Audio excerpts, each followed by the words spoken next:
말씀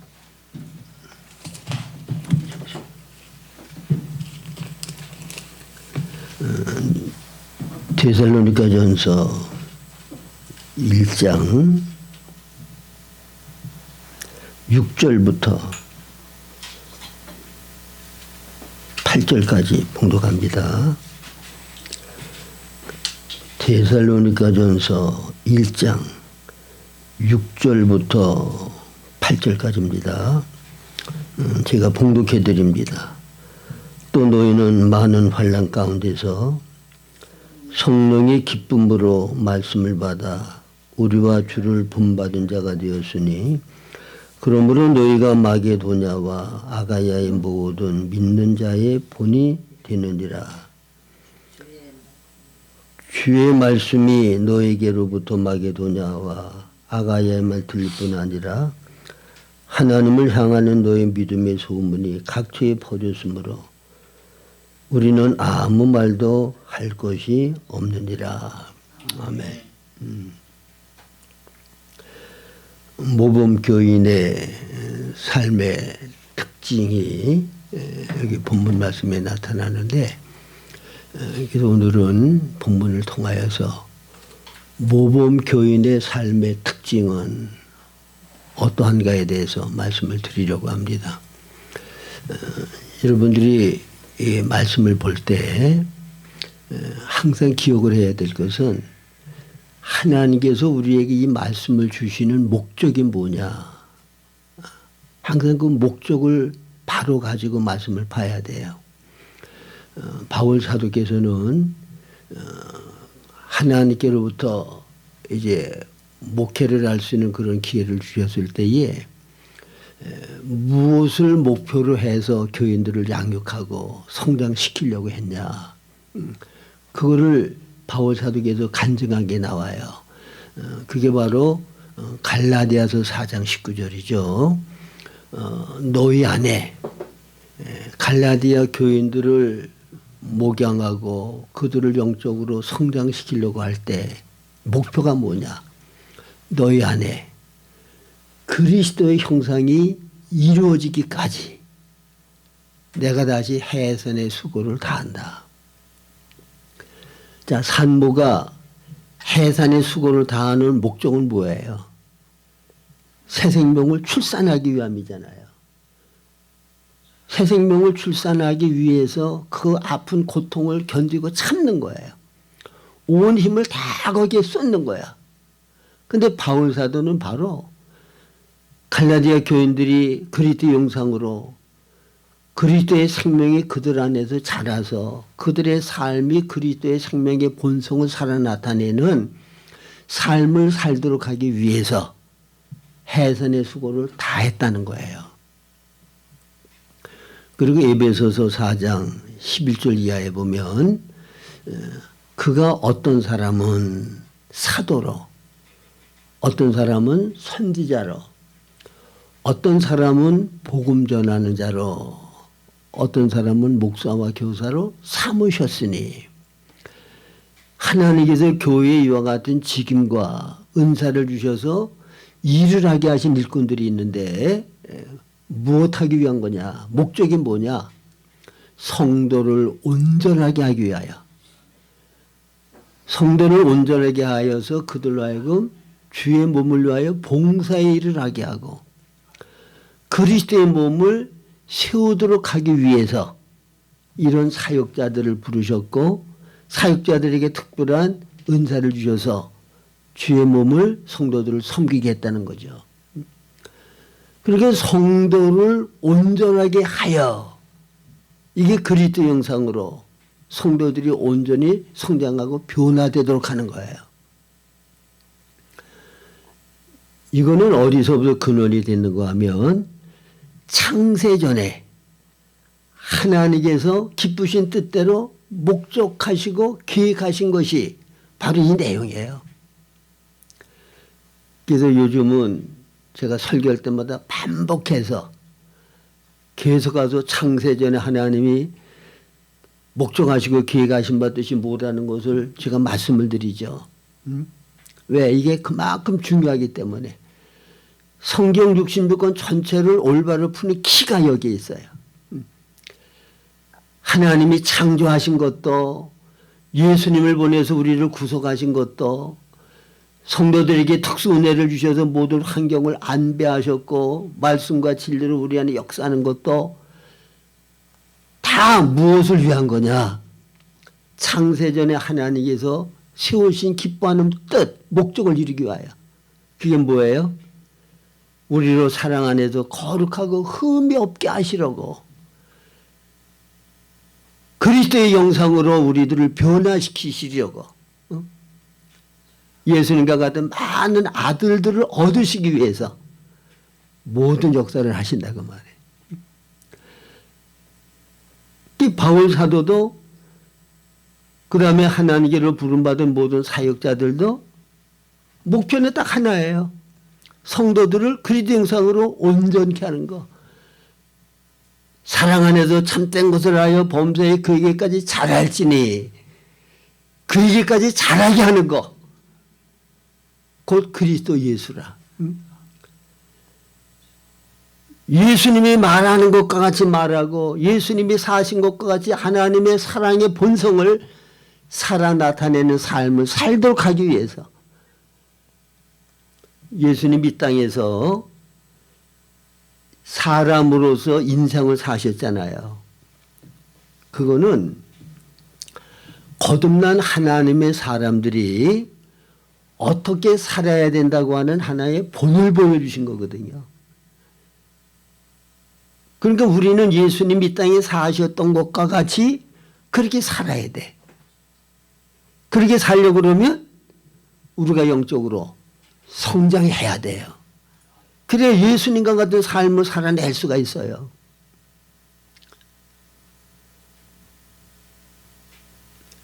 자, 그러면 여기 데살로니가 교인들은 바로 이 목적으로 데살로니가 교인들에게 바울 사도가 본을 보였고 말씀을 가르쳤고 그들을 이끌었는데, 근데 이들은 바울 사도가 하나님의 뜻대로 그들이 영적으로 성장하길 원하는 대로 잘 성장해 나가는 그런 모습을 보여서 그것이 모든 믿는 자들의 본이 됐다고 여기 말씀을 하죠.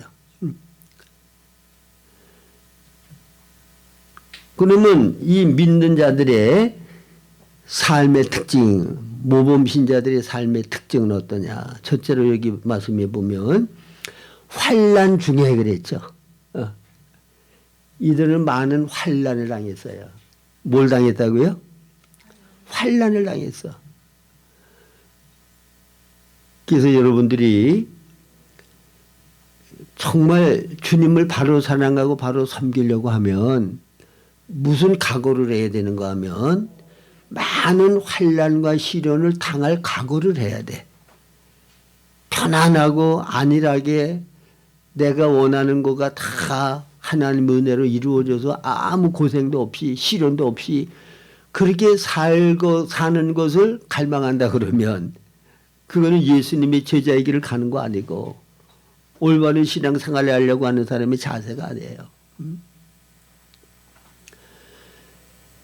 그래서 오늘날 그 하나님을 섬기는 사람들의 모습을 보면 내가 육신적으로 세상적으로 나를 중심해서 내가 갈망하고 소원하고 원하는 바를 하나님을 통하여 받고 그것을 받아서 누리려고 하는 그 중심으로 주님을 따르는 사람들, 이 사람들은 예수님의 제자가 될 수가 없어요.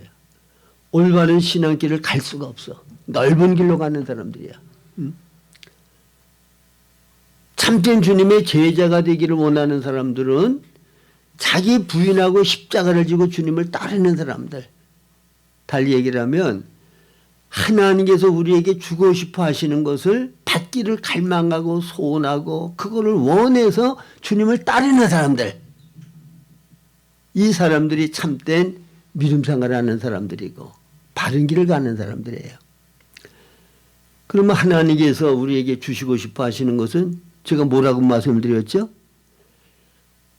하나님 보시기에 가장 가치 있고 존귀하고 영광스러운 것은 하나님의 아들 예수 그리스도예요.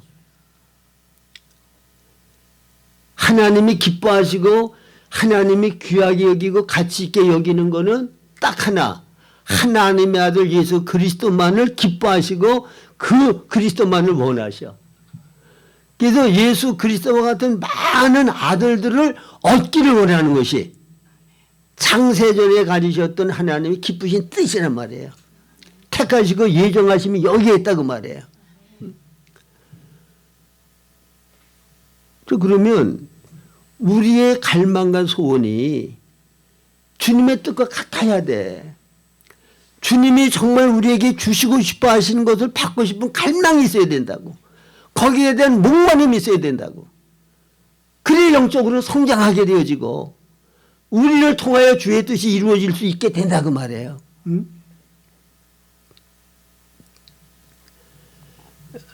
저는 지금 생각하면 생각할수록 정말 감사한 게 뭔가 하면 처음 신앙생활 시작할 때부터 이 세상적으로 육신적으로 내가 뭔가가 잘 되기를 원하는 마음, 하나님을 의지해서 세상적으로 내가 성공을 하고 뭐 육적으로 원하는 바가 이루어지길 원하는 마음, 그런 거는 거의 없었던 것 같아요.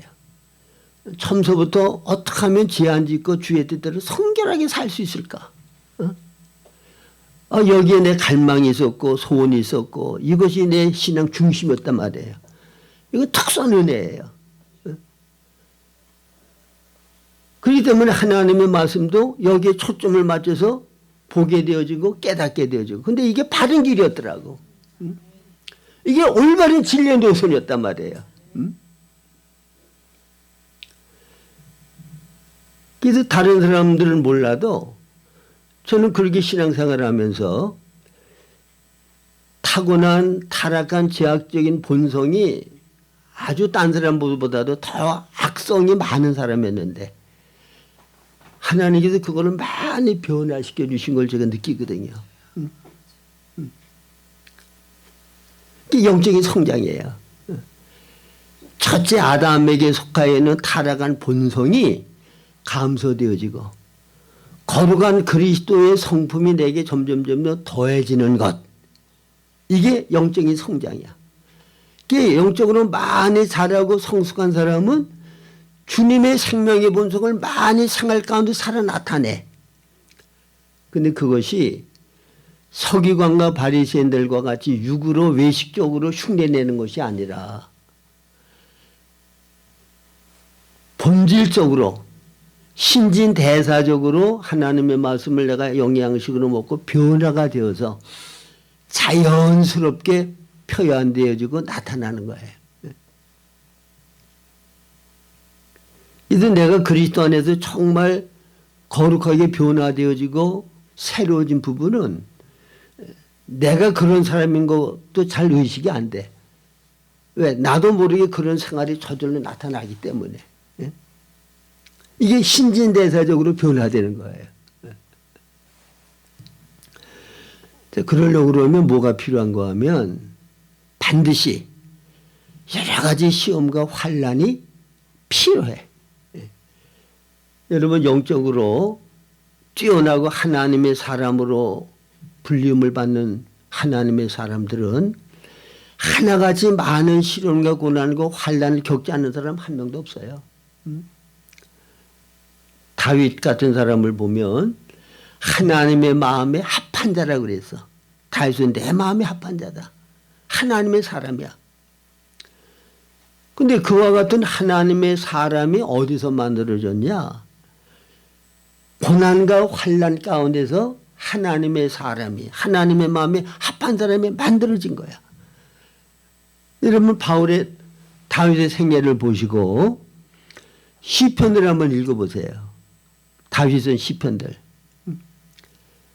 그 조그만 땅덩어리에서 사울왕이 군대를 거느리고 사울왕을 잡아 죽이려고 사방 쫓아다녔다고.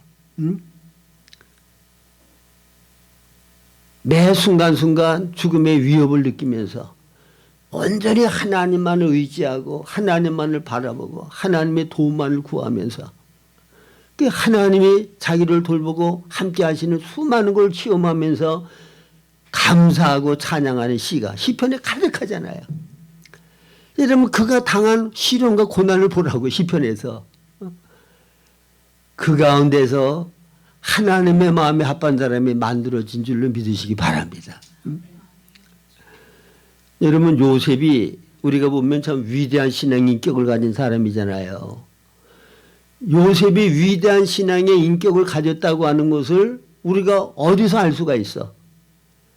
형들의 미움을 받아서 애굽의 노예로 팔려가서 그보다도 더 비참한 환경이 어디 있습니까? 인간으로서는 더 밑바닥으로 떨어질 수 없는 최하의 인간의 자리, 그게 노예. 그것도 타국. 근데 그보다도 더 밑이 어디죠? 그 밑에까지 떨어졌었는데 억울하게 누명을 쓰고 보디발의 아내 때문에 죄인으로서 감옥에 gat혀서 오랜 세월을 지냈어요. 그러니까 인간으로서 내려갈 수 있는 최악의 자리까지, 최고로 낮은 자리까지 내려갔는데, 근데 요셉은 굉장히 멋있잖아요. 당당해.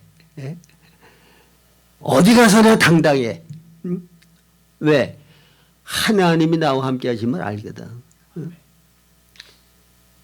하나님 중심으로 살았단 말이에요. 그래도 보디발의 아내 유혹을 받을 때는 내가 어찌 하나님 앞에 득지하리요. 거부했어. 감히 주인의 노예 신분에서 주인의 요구를 거부했다고. 누구 때문에? 하나님 말씀 순종하기 위하여. 하나님의 이름 때문에.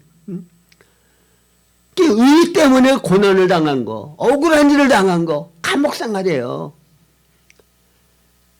올바른 믿음을 지키려고 그러면 환난을, 이런 고난을 안 당할 수가 없다고.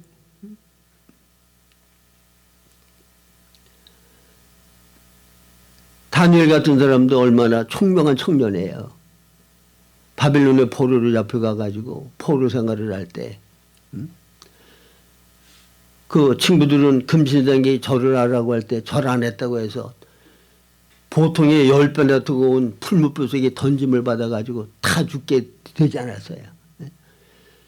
그런데 하나님 함께 하심으로 하나님의 살아계심을 나타내셔도 그들이 죽지는 않았지만 그게 고난이거든요. 환난이고. 다니엘 하나님 앞에 세워지 계속 기도한다고 하는 믿음을 지키기 위해서 사자굴에 던짐을 받았잖아. 이게 환난과 고난이라고. 그래서 야고보서 1장 2절 이하에 보면 너희가 여러 가지 시험을 만나거든 어떻게 여기라고? 온전히 기쁘게 여기라. 이는 너희 믿음의 시련이 인내를 만들어내는 줄 너희가 알미라. 여러분 이와 같은 시련을 당한 사람이 다윗, 그 다음에 요셉, 욥 같은 사람, 이런 시련을 당했잖아요. 근데 거기에서 하나님을 소망하고 끝까지 믿음을 내려놓지 않고 인내했을 때 인내를 온전히 이루라. 이는 너희로 온전하고 구비하여 조금도 부족함이 없게 하려 합니다. 아들의 형상으로 우리를 온전하게 만들어주신다 그 말이에요. 욥이 그 고난을 통하여 자기의 의로움을 내세우고 하나님과 변론을 했던 사람이잖아. 근데 그런 고난을 통하여 하나님을 배웠고는 티끌과 재 가운데 내가 회개하나이다. 자기 의를 자랑하고 교만했던 욥이 낮은 자가 되었고 겸손한 자가 되었고 그 시련을 통하여 큰 은혜를 입어 거룩하게 변화된 사람이 되었다 그 말이에요. 근데 이 고난은 두 가지 고난이 있어요. 의 때문에 예수의 이름 때문에 당하는 고난. 예수님이 산상수훈에서 말씀하시죠. 의 때문에 내 이름으로 인하여 너희가 핍박을 받으면 기뻐하고 즐거워하라. 하늘에서 너희 받을 상이 큼이라. 의 때문에 예수의 이름 때문에 내가 억울한 일을 당하고 그것 때문에 고난과 환난과 핍박을 받으면 그거는 슬퍼할 일이 아니라 기뻐하고 즐거워할 일이야. 왜? 하늘에서 받을 상이 크기 때문에. 그다음에 그런 일을 당하면 내가 하늘에서 받을 상, 그리고 이 땅에서도 내가 하나님 앞에 큰 사람이 될 수 있는 그와 같은 큰 복을 받을 수 있는 기회인데, 그게 뭐냐? 자, 나를 누군가가 굉장히 사랑해주고 내가 어려움을 당하면 다 도와주고 그렇게 나를 끔찍이 위해 주는 사람이 있어요. 그러면 내가 그 사람한테 사랑을 너무 많이 받고 어려울 때 도움을 너무 받았으니까 나도 어떻게든지 그 사람을 좀 기회가 있으면 도와야 되겠다. 근데 마침 기회가 생겨서 그 사람이 어려움을 당할 때 내가 도왔단 말이야. 응? 참 이거는 큰 손해예요, 적은 손해예요? 큰 손이 아니고 적은 손이야. 왜? 받고 줬단 말이야. 근데 받은 거 하나도 없이 내 가까운 사람이 어려움을 당할 때 내가 사랑으로 섬겼고 베풀어 줬어. 받고 주는 것보다는 조금 더 높은 차원의 선이죠. 근데 반대로 나는 그 사람한테 잘해줬어. 어려움 당할 때 돕고 사랑으로 섬겼고 희생했는데 돌아오는 거는 욕밖에 없고 누명을 씌워가지고 나를 모든 사람들 앞에 매장시키는 일이 나고, 응? 보통 생각할 때는 인간도 아닌 짓을 나한테 했단 말이야. 그런데도 그런 사람을 불쌍히 여기고 하나님 저 영혼을 긍휼히 주셔서 회개할 수 있게 해달라고 그러고, 그 사람을 변함없이 주님의 사랑으로 사랑을 했어. 왜? 주님의 사랑은 조건 없는 사랑이잖아요. 또 주님은 원수까지라도 사랑하라고 그랬잖아. 자, 그러면 이거는 뭐예요? 소선이에요? 중선이에요? 대선이에요? 적은 선, 중간선, 큰 선이라고 하면 이거 대선이잖아. 그럼 나한테 그런 사람이 현실적으로 나타났다 그러면 그 기회는 무슨 기회야? 대선을 이룰 수 있는 기회. 원수까지라도 사랑할 수 있는 그리스도의 성품을 내가 소유할 수 있는 기회란 말이야. 그래서 여러 가지 시험을 만나거든 온전히 기쁘게 여기라.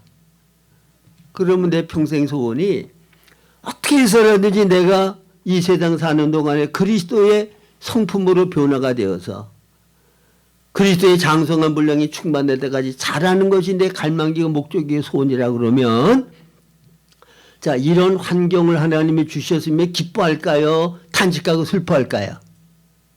에?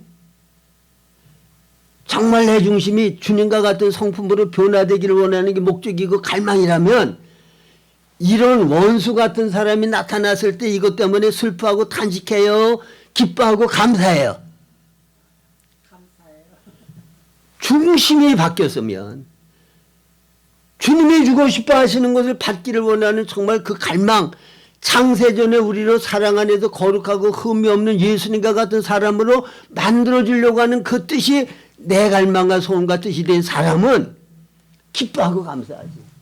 네? 평생 소원이 하나님 앞에 순교제물로 드려지기를 원하는 그런 갈망이 있다는 사람이라면 순교할 기회가 오면 기뻐할까요? 슬퍼할까요? 예? 기뻐하죠. 예? 제가 지금 이름은 기억이 안 나는데 우리나라 일제시대 신사참배 강요할 때 주기철 목사님은 옥중에서 순교했잖아요. 근데 이 목사님도 신사참배 반대하고 끝까지 믿음을 지켜서 똑같이 감옥 생활을 했어. 근데 이 목사님은 평생 소원이 하나님 앞에 순교 제물로 드려지는 거야. 근데 8.15 해방에 대해서 이제는 옥중에서 나가게 됐는데 딴 사람들은 아유 잘 됐다고 이제 고생 안 해도 됐다고 나가는, 이 목사님은 나갈 생각도 안 하고 그냥 발 뻗고 엉엉 울었다 그러더라고. 왜? 하나님, 주기철 목사님은 순교 제물로 데려가시고 나는 뭐가 부족해서 나는 안 들어가시는 겁니까? 이왕 죽을 목숨 하나님을 위하여 진리를 위하여 목숨까지라도 온전히 드리고 순교 제물로 바쳐주고 죽고 싶은 게 이 목사님의 갈망이야.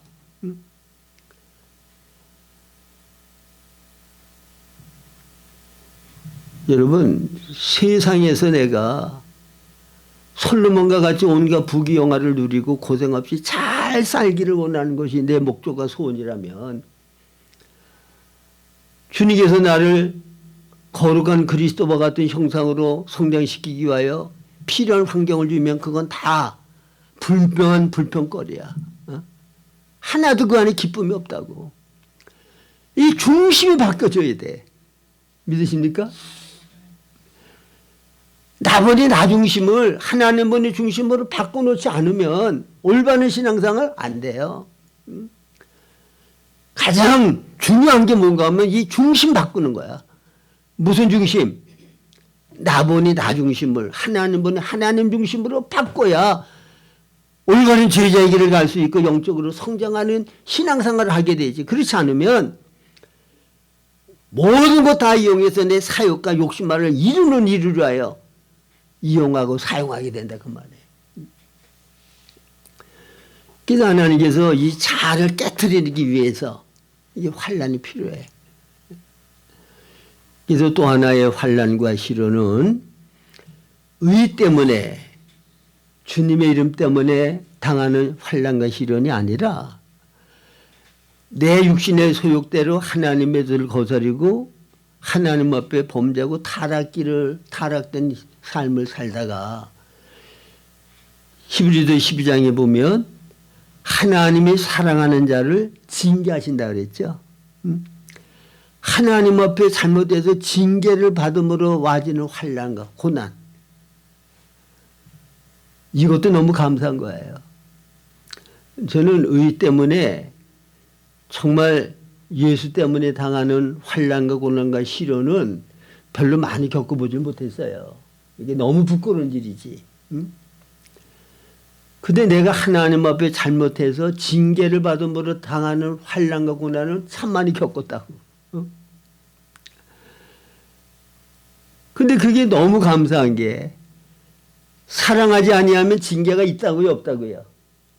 징계가 있는 걸 보면 하나님의 아들로 하나님이 인정하시기 때문에 간섭하시고 징계하시는 거야. 그러니까 징계 가운데 환난과 고난과 어려움을 받으면서도 저는 한면으로는 기쁨이 있고 감사가 있더라고. 뭐 때문에? 아, 하나님이 나를 버려두지 아니하시고 이렇게 간섭하시고 징계하시는 걸 보니까 하나님이 나를 사랑하시고 나를 간섭하시는구나. 거기서 하나님의 사랑을 느끼는 거야. 그래서 달게 징계를 받고 회개하고 돌이키면 하나님이 다시 세워주셔. 그래서 제가 하나님 앞에 잘못하고 징계를 받아서 목사 생명이 2번 완전히 끊어지고 완전히 매장되어서 다시 살아날 소망 자체가 없었다고. 근데 때리시고 회개케 하시고 다시 세워주시잖아요. 그래서 여러분들이 하나님의 말씀을 전하잖아.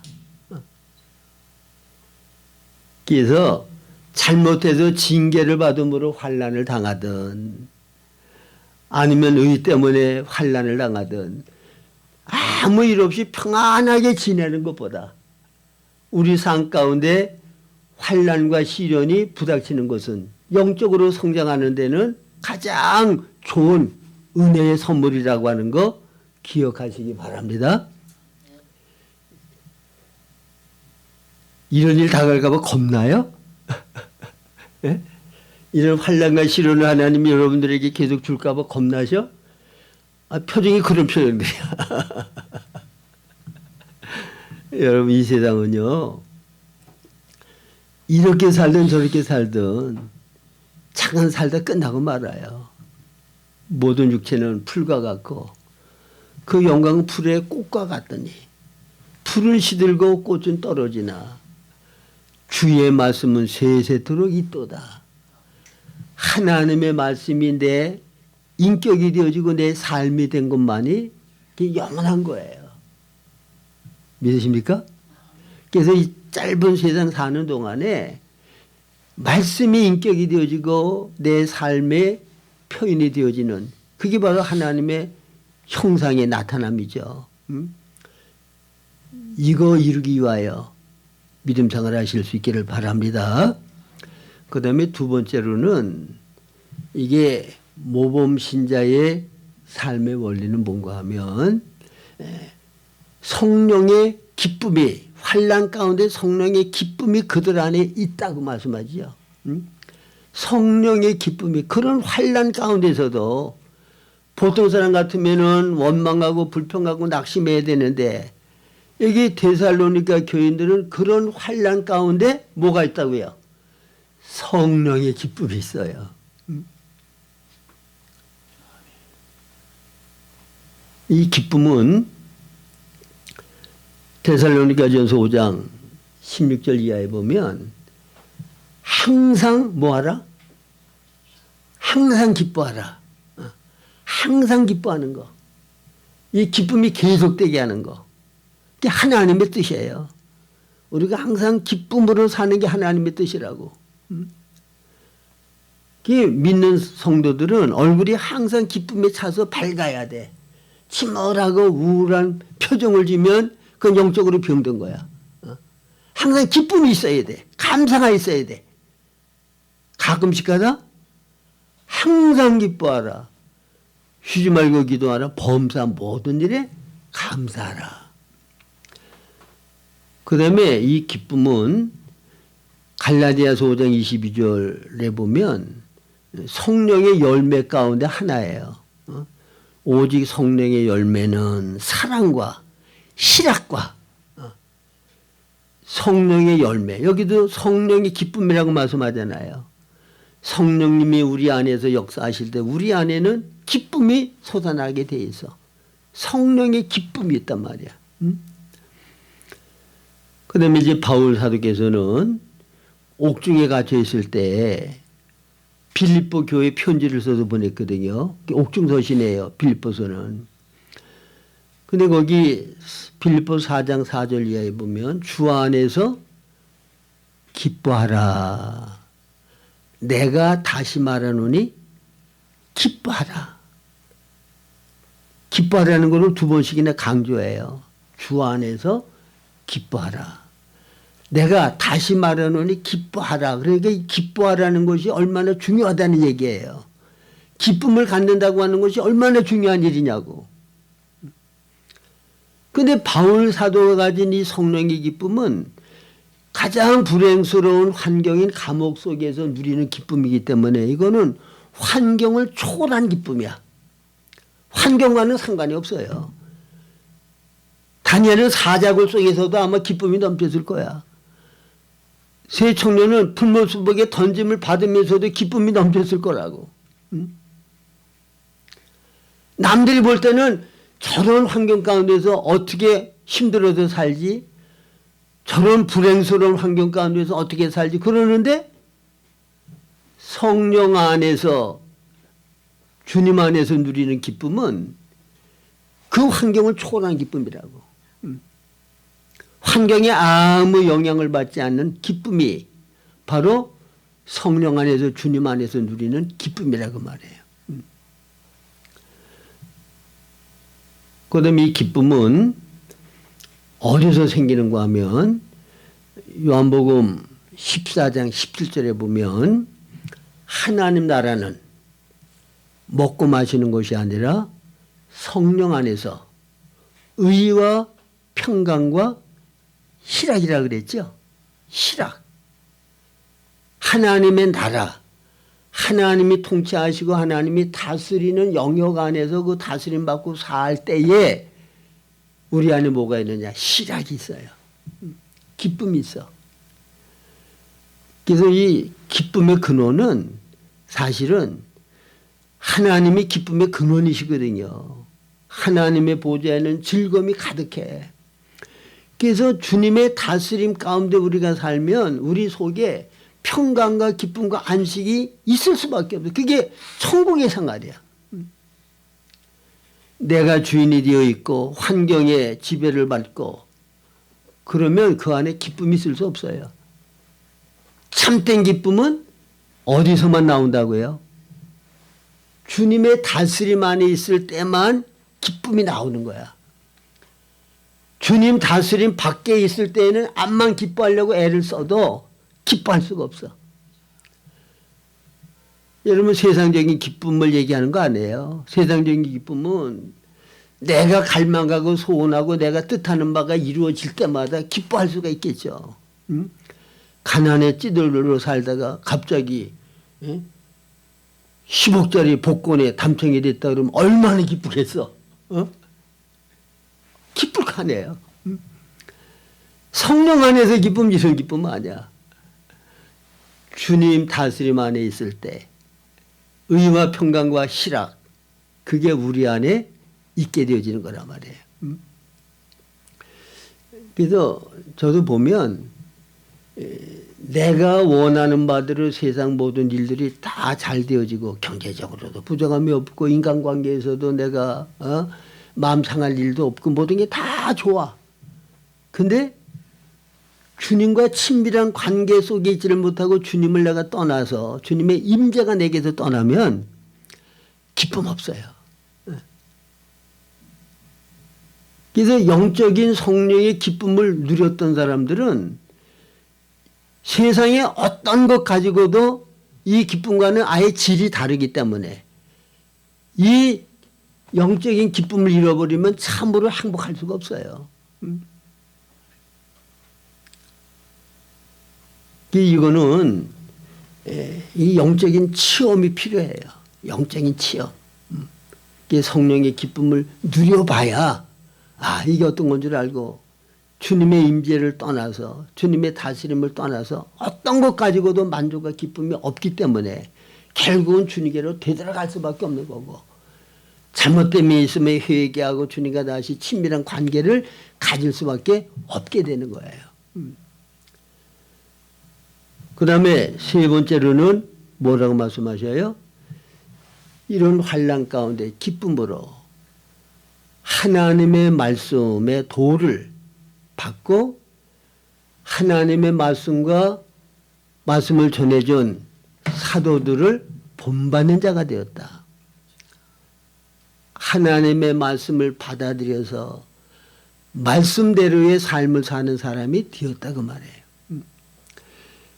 여러분 요한복음 6장 63절에 보면 살리는 것은 영이니 육은 무익하니라. 내가 너에게 이른 말이 영이요 생명이다. 그러니까 영은 하나님이 영이시죠. 생명은 하나님이 생명이시죠. 그런데 영이요 생명이신 하나님은 보이지 않으시잖아요. 영체이기 때문에 볼 수가 없잖아. 우리가 접촉할 수가 없잖아. 그래서 영이요 생명이신 주님이 우리를 접촉하고 그분의 실존을 알려주시기 위해서는 반드시 뭐가 있어야 되느냐? 말씀이 있어야 돼. 말씀을 우리들이 성경을 통해서 읽을 수 있고 말씀을 들을 수 있잖아요. 그러면 말씀 속에는 영이요 생명이신 주님이 계신 거야. 자, 성경 말씀을 통하여 우리가 거듭나게 되어지면 하나님은 우리의 아버지가 되신다고 그래요. 그리고 이 아버지는 어떤 마음인가 하면 자식이 떡을 달라고 그러면 돌을 주고 생선을 달라고 그러면 뱀을 줄 자가 있느냐. 너희는 악해도 자식에게 좋은 것을 줄 줄 아는데 하물며 너희 하늘아버지께서 구하는 자들에게 좋은 것 주시지 않겠냐. 자, 이 말씀을 통해서 하나님이 내 아버지신데 우리 아버지는 어떤 마음을 갖고 계시고 우리에게 무엇을 주고 싶어 하시는지를 알 수 있잖아요. 그리고 이 말씀을 통해요. 말씀 속에는 실제적인 영이요 생명이신 하나님을 우리가 만나고 접촉을 하는 거야. 그리고 그분을 내가 인격적으로 만나고 그분을 받아들여서 그분을 바른 관계 가운데 관계를 갖고 사는 거야. 그게 신앙생활이란 말이에요. 예? 그러니까 하나님의 말씀을 받아들이는 것은 영의 생명이 하나님 자신을 받아들이는 거야.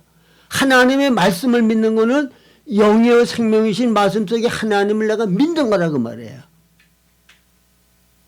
말씀 속에 하나님 자신이 들어있는 거야. 그분의 목적이 들어있고 뜻이 들어있고. 그러니까 하나님의 말씀을 우리가 믿어야 돼. 로마서 10장 11절. 믿음은 들음에서 나며 들음은 그리스도 예수의 말씀으로 말미암았다. 하나님의 말씀을 믿으면 하나님께서는 말씀하신 대로 우리 안에서 반드시 이루시는 일을 해요. 그래서 여러분들이 이 믿음에 대해서 정확하게 알아야 되는 건 뭔가 하면 믿음은 히브리서 11장 1절이 성경 전체에서 유일한 믿음의 정의예요. 거기에 믿음은 바라는 것들이 실상이요 보지 못하는 것들이 증거다. 그러니까 이 세상의 모든 물질은 우리가 오감을 통해서 육감을 통해 가지고 접촉하고 알잖아요.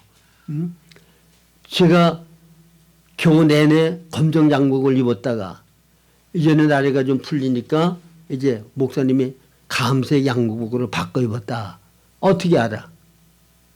이게 실제인데. 시각을 통해서. 그렇죠?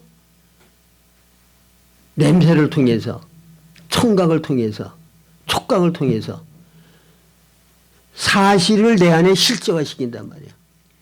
그러면 영에 속하고 하나님에게 속한 것, 그거는 봐서 들어서 하는 게 아니라 믿음을 통해서만 하나님이 어떤 분인지 우리가 경험할 수 있고 체험할 수 있는 거예요. 근데 그 믿음을 가지려고 그러면 하나님께서 하늘에 속한 거 영에 속한 거는 하나님이 열어 보여주셔야, 계시해 주셔야 그게 보여지고 믿어지는 거야. 그래서 기독교를 계시의 종교라고도 해요. 성경을 지식적으로 많이 보고 안다고 해서 믿어지는 거 아니야. 계시해 주셔야 돼. 열어 보여주셔야 돼. 제가 목사로서 몇십 년 동안 설교를 했고 성경을 얼마나 많이 봤겠어요.